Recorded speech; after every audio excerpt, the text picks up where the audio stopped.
أعوذ بالله من الشيطان الرجيم بسم الله الرحمن الرحيم الحمد لله رب العالمين والحمد لله الذي هدانا لهذا وما كنا لنهتدي لولا أن هدانا الله والصلاة والسلام على إمام القبلتين ونبي الحرمين وأفضل الثقلين وجد الحسن والحسين الذي سمي في السماء بأحمد وفي الأرض بأبي القاسم محمد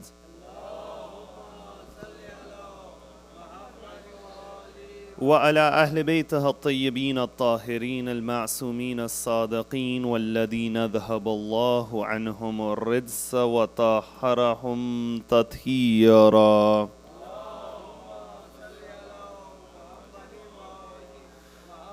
اللهم صل وسلم وزد وبارك على صاحب الدعوة النبوية والسولة الحيدرية والاسمة الفاطمية والحلم الحسنية والشجاعة الحسينية والعبادة السجادية والمآثر الباقرية والآثار الجعفرية والعلوم الكاظمية والحجج الردوية والجود التقوية والنقابة النقوية والهيبة العسكرية والغيبة الإلهية اللهم عجل فرجه وسهل مخرجه أما بعد فقد قال الله في كتابه الكريم بسم الله الرحمن الرحيم إنما يريد الله ليذهب عنكم الرجس أهل البيت ويطهركم تطهيرا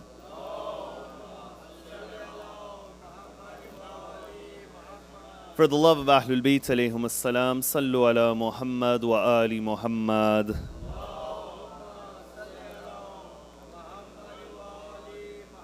For the love of Fatima al-Zahra in particular, a second salawat ala Muhammad wa ali Muhammad. For the hastening of the reappearance of the master of our time, a louder salawat ala Muhammad wa ali Muhammad.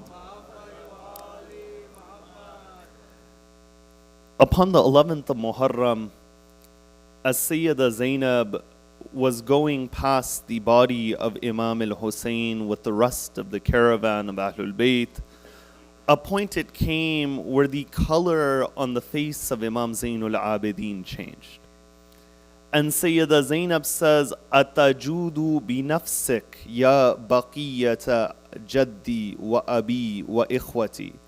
That, oh, the one who is the remnant of my father, grandfather, and brothers, why is it, it's as if I see that your soul is about to leave your body? And then Imam Zainul Abidin gives the reply that what can a son do after he sees his father in such a state? But at that moment, Sayyida Zainab, she begins to speak to Imam Zainul Abidin. And when she speaks to Imam Zainul Abidin, she explains what the reality of Karbala was. And she says, "Inna dhalika la ahdun min Allah ila jaddika wa abik wa ammik." That what you have seen that has occurred was a covenant of Allah between your grandfather, your father, and your uncles, which He has taken from them. In other words, yes, Karbala has many dimensions, but at the highest level, you find it was Imam al-Hussein fulfilling his covenant towards Allah. But then after that, when Sayyida Zainab, she speaks, she begins to explain the reality of ziyarah. And she says, وَيَنْسِبُونَ لِهَذَا التَّفْعَلَمًا لِقَبْرِ أَبِيكَ سَيِّدِ الشُّهَدَاءِ. That Allah will make a sign upon the grave of your father. And this sign will not be erased, no matter how much the Fir'auns of the time may try. And from that moment, on the 11th of Muharram, you find that the tradition of ziyarah, it began from there, and the concept of ziyarah being explained by Ahlul Bayt. And that's why when you look at ziyarah, you find that ziyarah is an institution which is unique to the school of Ahlul Bayt. That yes, there are others who perform ziyarah, But no one has the amount of literature in the area of ziyarah that we have within the school of Ahlul Bayt alayhim as-salam. You know, when we divide our sources, we have Quran, we have Hadith, we have du'as, and we have ziyarah. You know, when you want to have a conversation with Allah, it's stated that you recite dua. But when you want Allah to speak to you, you recite the Quran. In the same way, ziyarah and hadith, they work side by side. When you want Ahlul Bayt to speak to you, you read their hadith and their kalam.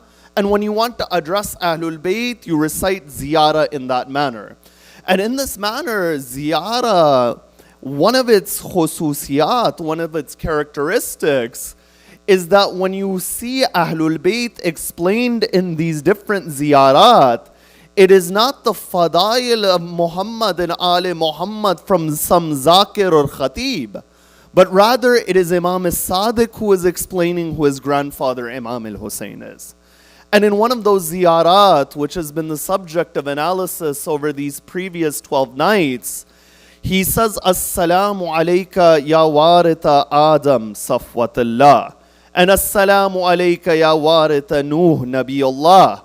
That salam be upon you, O my grandfather Hussein, the inheritor of Adam, Nuh, Ibrahim, Musa. And then he says, Assalamu alayka ya warita Isa Ruhullah. That salam be upon you, O Imam al-Hussein, the inheritor of Isa, the spirit of Allah.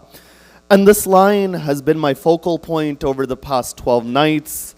First and foremost, before I go further on in this lecture, I'd like to thank this community for your generosity, for your hospitality, for taking interest in these lectures, to the organizers of the center, Dr. Azhad Sadiq, our dear brother Wilayat Musfi Saab, as well as this young brother Ahsan, who would do much for the community, as well as everyone else, the Marsiya reciters, the media team who's done a countless number of hours to help out with these programs. Inshallah, may Allah bless you all. May Allah give ajr towards you all. If there was any shortcomings, it's upon my part and not upon the deen which Allah has prescribed. Now, when we examine this ziyarah and this line, Assalamu alayka ya warita Isa Ruhullah, within this ziyarah, after we complete this section of sending our salam upon Imam al-Hussein as the inheritor of each of these anbiya, there's one line later on where we say that, O Imam al-Hussein, ashhadu annaka, that I bear witness, annaka kunta nuran fil aslab al-shamikha wal arham al-mutahara, that, O Imam al-Hussein, I bear witness that you were a nur and a light in the most immaculate of loins. And you were within those wombs, lam tunajjiska al-jahiliyatu bi anjasiha, that there was no impurity or ignorance which touched those wombs. And from this ziyarah, one nature that we acknowledge of Imam al-Hussein is the isma and the infallibility of Imam al-Hussein. You see, when it comes to this discussion, which was a cross-section between the Judeo-Christian tradition and the Islamic tradition, one key difference that we find between our guides and our examples, and the examples within the Christian tradition as found within the Bible, is that even though both of us acknowledge them as role models, you find that their nature is very different. Because when you look in the Bible, you will find that oftentimes the prophets of God are seen to be making mistake after mistake. For example, it's stated that Noah becomes a farmer, and he has a vineyard, and he begins to drink to the point that he goes unconscious. No further than that, when you look in the book of Genesis, it's stated that the daughter of Lot, of Nabi Lut, gave their father alcohol. And Nabi Lut, after drinking alcohol, he sleeps with his daughter and his daughter becomes pregnant. Further than that, when you find the story of Musa, the reason that Musa is not allowed to enter Jerusalem according to the Bible is because he began to hit a rock, and Allah says that, O Musa, that do you not recognize who I am and believe in me? And because of that, you are not allowed to enter. But when we look within the school of Ahlul Bayt and the picture painted by the Quran, we find that this reality is much different. You see, the viewpoint in the school of Ahlul Bayt of someone being ma'soom is not that they are incapable of sinning. But the definition of isma is that it is a lutf, it is a divine grace from Allah, where an individual, out of his own ikhtiyar and his own free will, is able to stay away from sin because he knows the consequences of it.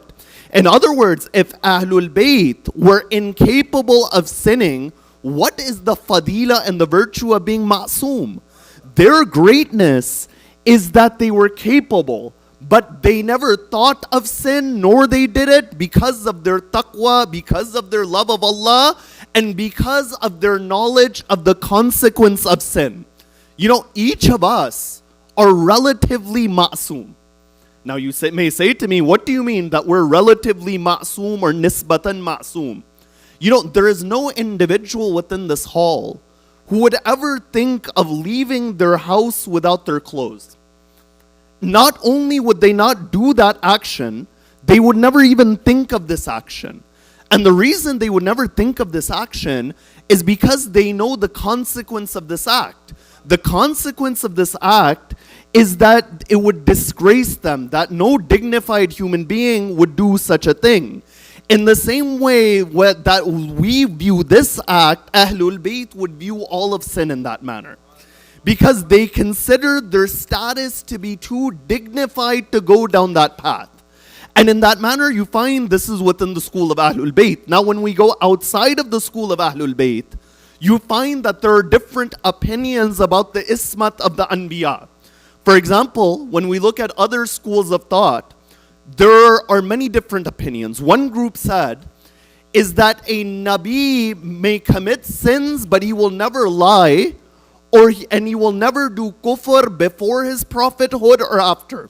The entire Muslim Ummah agrees upon this. That a Nabi, a prophet, would never lie, and a prophet would never have kufr and disbelief in his heart, whether it is before his prophethood is announced or afterwards. The second thing the entire Muslim Ummah agrees upon is that on purpose, a prophet will never do a major sin. But now here's where things get different.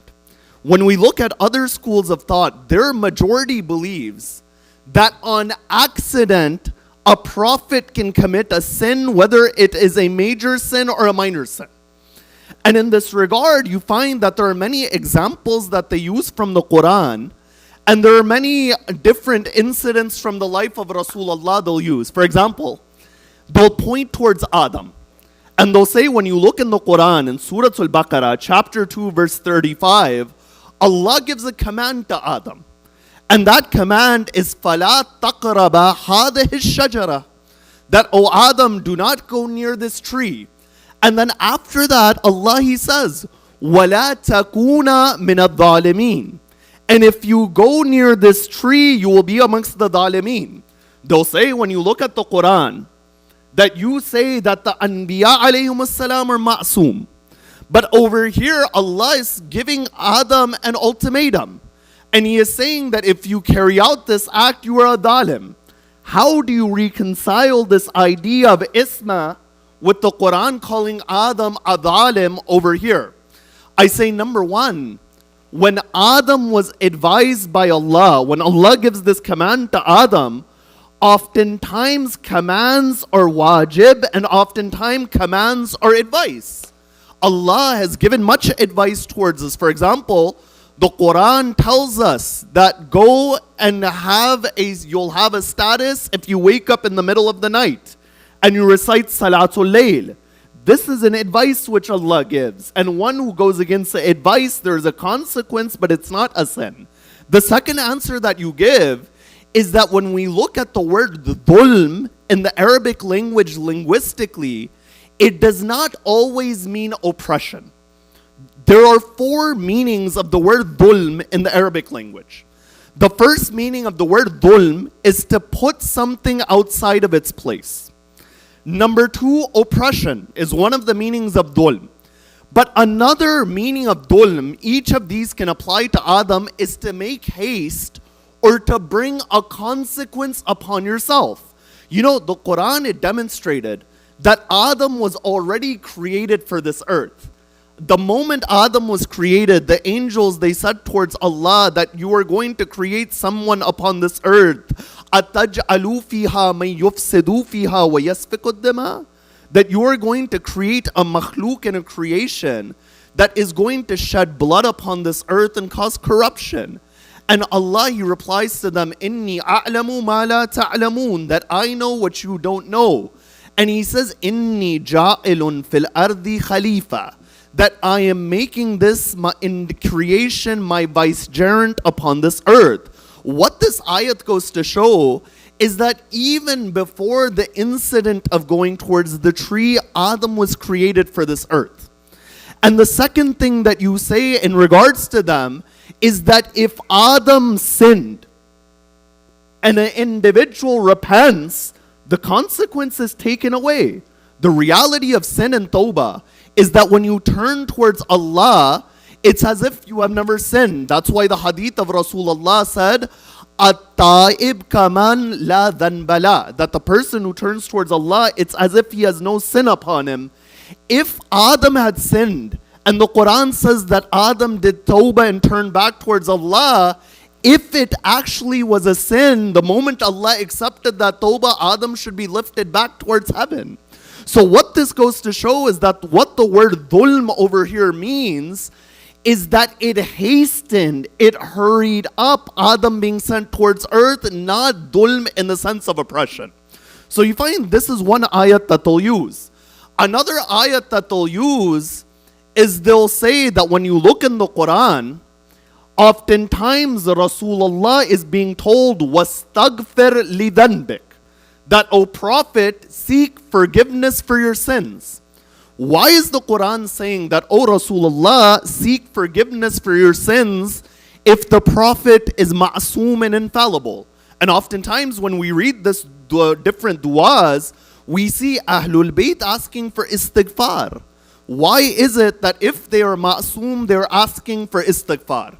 And you find there are a number of different ways one can approach this. One of those ways, of course, the simple answer is that Rasulullah's role is not just carrying out the commands that a human being needs to carry out, but Rasulullah, لَقَدْ كَانَ لَكُمْ فِي رَسُولِ اللَّهِ أُسْوَةٌ حَسَنَةٌ, that within the Messenger of Allah is the best of examples. And naturally, if Rasulullah is the best of examples, he needs to show the Muslim Ummah how do you turn towards Allah. And in that sense, he is demonstrating what true tawbah is. That even though he was sinless, the hadith says 70 times every day he would do istighfar, for example. And the reason he does this is to emphasize to his Ummah the importance of istighfar. That if I, Rasulullah, who am ma'soom, are doing istighfar, then, O human being, you who sin, how can you neglect this act of Allah? So you find this is one approach to it. Another approach to it is that the ma'soomeen are such individuals that they recognize that they are human beings. And they are showing the fact that we are human beings is a deficiency in one form. That yes, as human beings we are perfect, but we are not wajibul wujud. Allah is self-existent, everyone relies upon Allah. But at the end of the day, Ahlul Bayt, they rely upon Allah. They are the best of creation, but they rely upon Allah. They are showing that if we are a makhluk who relies upon Allah, then we turn towards Allah and we make istighfar in that sense. So you find that there are many different levels of this when it comes towards the prophets.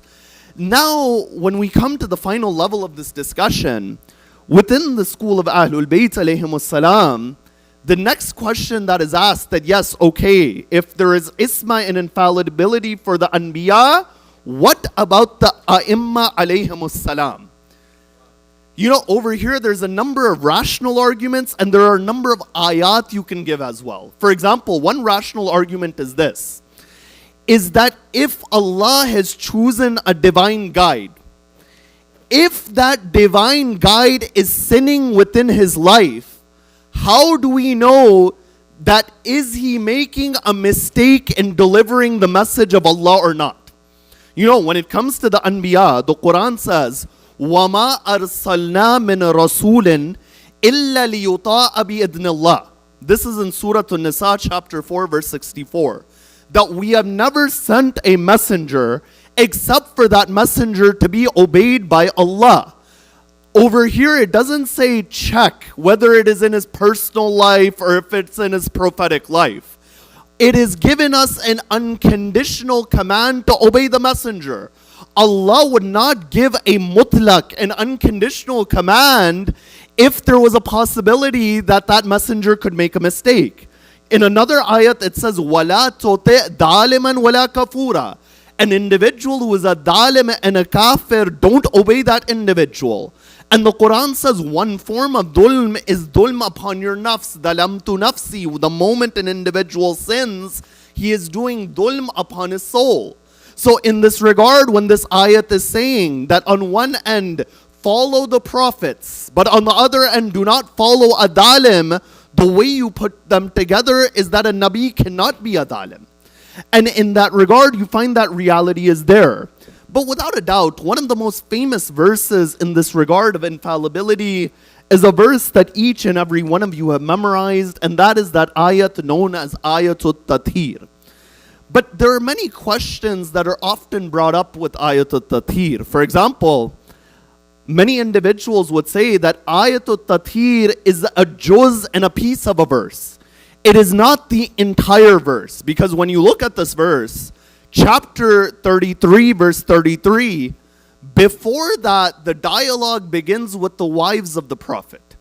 And it says in chapter 33, verse 32, Ya nisa an-nabi, lastunna ka ahadin min an-nisa. That, O wives of the Prophet, you are not like any other women.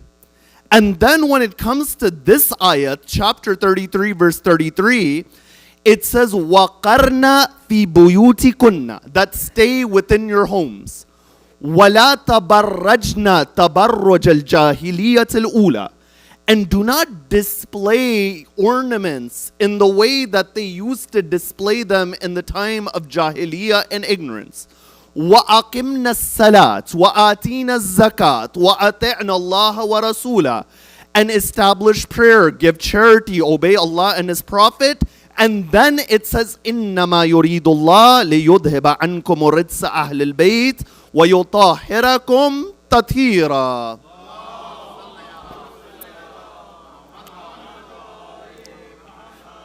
The first objection which is brought up about Ayatul Tatheer is that on one side they will reply, they'll say that when you look at Ayatul Tatheer and we look at the Quran, a principle of the Quran is that you look at the context of an ayat. Isn't it the case that if there is a verse, we see the context of the verses that are around it? But over here, the context is within the same ayat. So they'll say that it is very clear that these ayat, when it says that we have kept all impurity away from you, O Ahlul Bayt, this Ahlul Bayt is in reference to the wives of the Prophet based upon the context of the ayat. And they say this is something that you accept everywhere, but you neglect it when it comes to Ayatul Tatheer. Now the answer that you give them is this, is that yes, the principle is sound. You look at the context, but you look at the context in regards to what is common between both statements. What I mean is if I'm giving a lecture, and within the lecture, first I say that fear Allah and don't miss your salat. And then I say fear Allah and don't go towards the riba and take usury. And then I say fear Allah and don't eat haram. Am I saying that riba and salat and haram, all of them are the same things? Or is the common factor to fear Allah? Wherever there is a common factor, the context is in regards to the common factor. But over here, there is a very big difference. On one side, there is condemnation and potential condemnation. On the other side, there is praise. Allah in this ayat, He is warning the wives of the Prophet. And He says to them, وَقَرْنَ فِي بُيُوتِكُنَّ, stay within your homes. وَلَا تَبَرَّجْنَ تَبَرُّجَ الْجَاهِلِيَّةِ الْأُولَى, and do not display your finements. And then He says, establish prayers, then give charity, obey Allah and His Prophet. It goes from a tone of admonishing, then after that it goes to a tone of praise. And it says, إِنَّمَا يُرِيدُ اللَّهُ لِيُذْهِبَ عَنْكُمُ الرِّجْسَ. So in that regard, you find, number one, the context is different. Number two, when you look at this ayat, in Arabic, there is a masculine, there is a feminine. In English, we have masculine, we have feminine, and we have a neuter gender. For example, a chair in the English language is not a male or a female. A chair is just an it. It is a neuter gender. But within the Arabic language, there is a masculine, there is a feminine. And there is a real masculine and there is a majazi masculine. For example, the name Fatima is a mu'annat hakiki. It's a real feminine. That it is a feminine, the word has the sign of femininity on it, and it is for a feminine human being. The name Ali is for a male. It is for a male human being.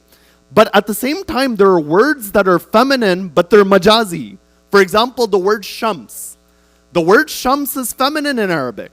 But the word Shams is not a real feminine in that sense. In this regard, people, they ask that why is the word Allah masculine? We say that the word Allah it's not something that we are against women or against women's rights. But the reason Allah is masculine is that it is not a real masculine in that sense. But rather it is that usage. And the reason we use the word Allah with masculine is because the Quran has used the word Allah in the masculine. And we follow the way in which Allah has described Himself in that regard, even though Allah is beyond gender. So you find that when you look at this ayat, at the beginning, everything is in the feminine. Ya nisa an-nabi lastunna. After that, it says qarna fi buyutikunna. This kunna, wherever you see this word kunna, this ending in the Arabic language, know that it's feminine.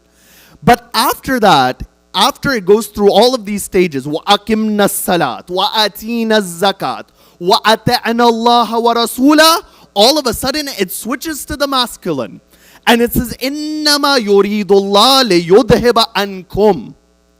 So you find that this group over here in this final portion of the ayat is different from that group in the previous portion of the ayat.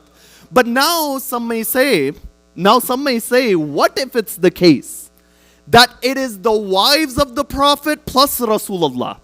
Because the moment you have Rasulullah with the wives, you're going to use the masculine in that regard. But we say once again, there is a massive shift in condemnation towards praise over here. And in this regard, you find the hadith which have been mentioned on both sides. They go to demonstrate those individuals who were underneath the cloak at that time. And Allah, when they gather, He says, إِنَّمَا يُرِيدُ اللَّهُ لِيُذْهِبَ عَنْكُمُ الرِّجْسَ أَهْلِ الْبَيْتِ وَيُطَهِّرَكُمْ تَطْهِيرًا. When this final portion of the ayat begins, it uses the word innama.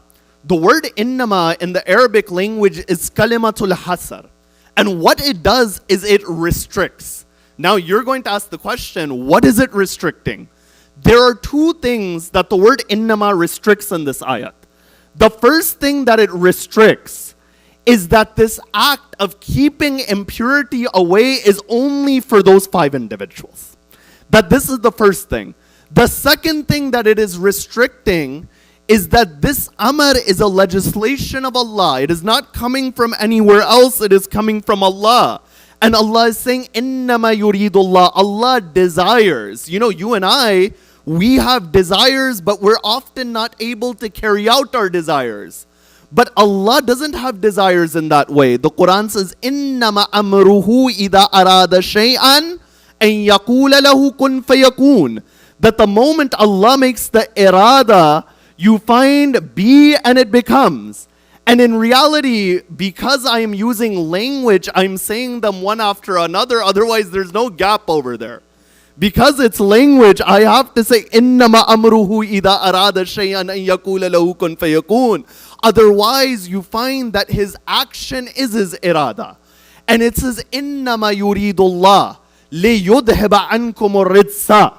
That, O Ahlul Bayt, oftentimes when you go and look at different Quran, you go and look at Shakir's translation, or you look at Sahih International's translation, or you look at Muhammad Pickthall's translation, or you look at Muhammad Asad's translation, oftentimes they'll say that, O family of the house, O Ahlul Bayt, we are removing impurity from you. What is the issue with that? To say that you were removing impurity implies that there was impurity there. But in the Arabic language, there is a difference between the word raf and daf. The word raf means to remove something, but the word daf means to keep something away. Even in Urdu, we use the word difa. You keep an enemy away, you use the word difa. And in the same way, the Arabic language is showing that what we are keeping away from Ahlul Bayt is a rijs and impurity. And in this regard, there are many ayat of the Quran. For example, it says, ibadatul awtan, to worship idols is a rijs. To have any form of disbelief is a rijs. To lie is a rijs. And in that regard, you find all of that was kept away from the Ahlul Bayt of the Prophet. And with that stated, you find despite this reality of these individuals being the most pure of individuals and being the most immaculate of individuals, you find that dhulm and oppression came upon them one after another, starting with Rasulullah all the way until the final of them. Upon this night, we remember the musibah of Imam Zainul Abidin.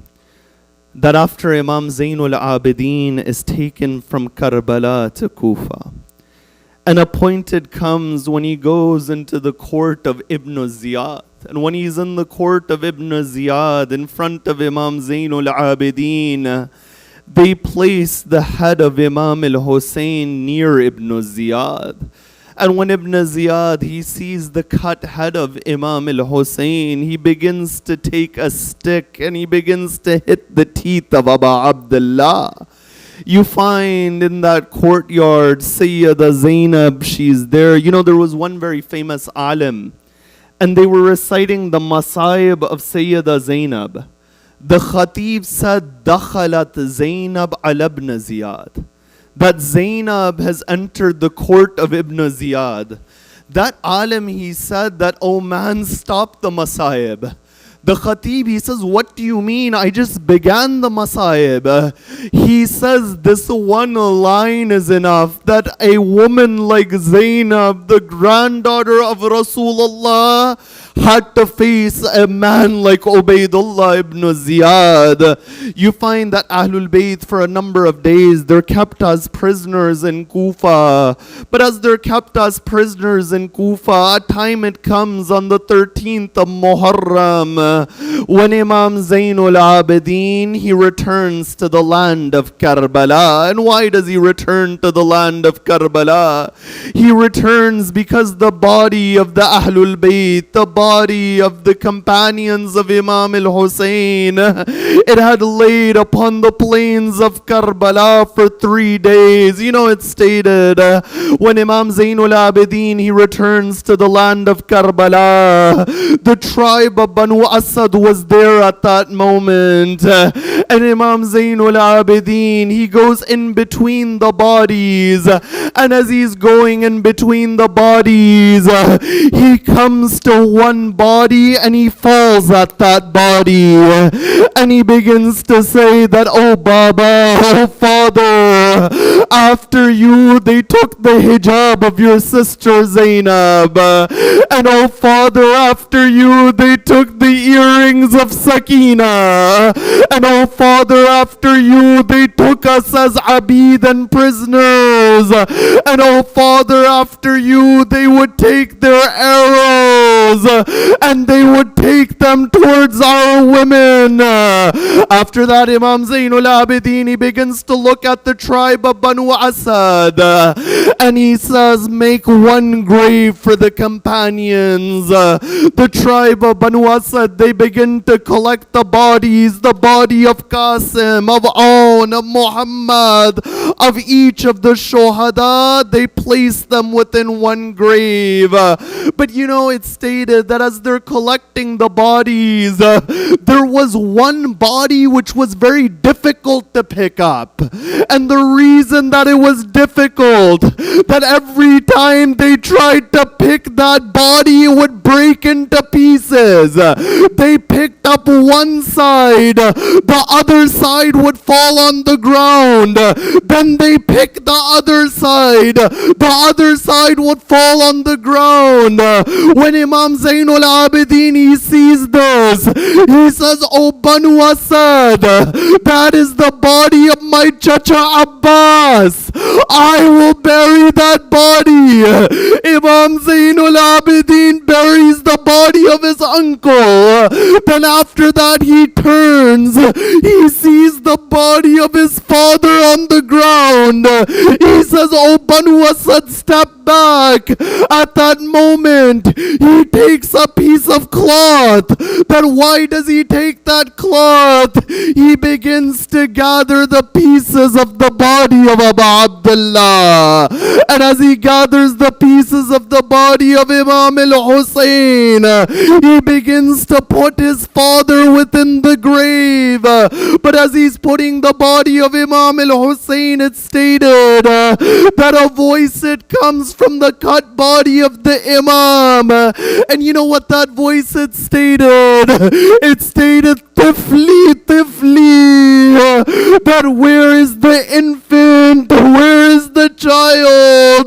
Imam Zainul Abidin says, "Oh Banu Asad, where is the body of Ali Asghar?" He buries Imam al-Hussein in the ground. He buries Ali Akbar by the feet of Imam al-Hussein. Then after that, he brings the body of Ali Asghar. He places Ali Asghar on the chest of his father.